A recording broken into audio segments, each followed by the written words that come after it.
There is a god who united the Greeks and the Egyptians. And no, it's not Hades. This god was actually worshipped in both Greece and Egypt. He was the supreme god of the Egyptians, but also the god of the Greeks during their Hellenistic period. He even played a key role during the reign of Alexander the Great. So who was this mysterious god? And how did he unite two such different cultures? His name was Serapis. And to understand who he was, we need to go back to ancient Egypt. Now, Egypt had many gods, but their top three were Ra, Osiris, and Ptah. Ra was the sun god, a powerful creator deity who ruled over the sky. Osiris was the god of the underworld, a bringer of magic and civilization, and Ptah was the god of creation, craftsmanship, and art. Now, each of these gods had their own spheres of influence, and they were all incredibly important. But they didn't really interact with each other. They were more like colleagues in a company who share responsibilities rather than friends who hang out. However, everything changed with the rise of Alexander the Great. When Alexander conquered Egypt in 332 BC, he noticed that these three gods were not very relatable to the Greeks. Ra was a distant sun god, Osiris was a god of the dead, and Ptah, while considered a creator god, didn't have much of a personality. Alexander wanted a god who was more approachable, someone who embodied the Greek ideals of beauty, wisdom, and courage. And that's when he had a brilliant idea. Why not combine these three gods into one supreme deity? So he created Serapis, a new god who embodied the best aspects of Egyptian and Greek religion. Serapis combined the wisdom of Ra, the creativity of Ptah, and the charisma of Osiris. He was the supreme god of the universe, the one who created everything and brought order to chaos. He was also the god of the dead, but unlike Osiris, he didn't dwell in the underworld. Instead, he judged the souls of the dead and guided them to the afterlife.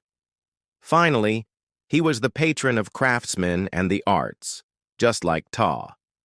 But he was also the source of all wisdom and knowledge. In short, he was the ultimate Greek god, the embodiment of the Greek ideal. And the Greeks loved him. They built massive temples in his honor, like the one at Alexandria, which was one of the largest religious buildings in the ancient world. They also made him the patron deity of their colonies, cities, and even kings. For example, Ptolemy I, the ruler of Egypt after Alexander's death, claimed to be the embodiment of Serapis on earth. He even built a new capital city named after him at the western desert. But the Egyptians weren't so thrilled about this new god. I mean, why would they be? Their gods were being demoted to become part of some new god. The Egyptians saw Serapis as a foreign intruder who disrupted their traditional religion. They didn't like how he was being promoted by the Greeks, or how he was being portrayed in art. The Greeks loved to depict Serapis as a handsome young man with a Greek beard and a staff. The Egyptians, however, preferred to show him as an old pharaoh wearing a traditional Egyptian beard and holding a crook and a flail. Despite the resistance, Serapis remained popular among the Greeks until the Roman conquest of Egypt in 30 BC. After that, he faded into obscurity, but not before leaving his mark on both cultures. He showed that despite their differences, the Greeks and the Egyptians had more in common than they thought. They both loved stories about gods and heroes. They both enjoyed feasts and celebrations. They both valued art and knowledge.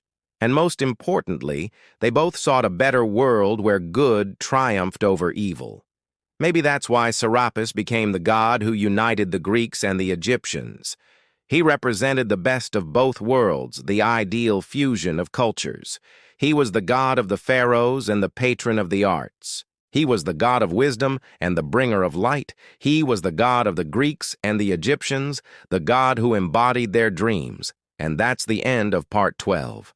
If you want to see Part 13, please subscribe and leave a comment below. Also be sure to check out our new series called Myths and Monsters.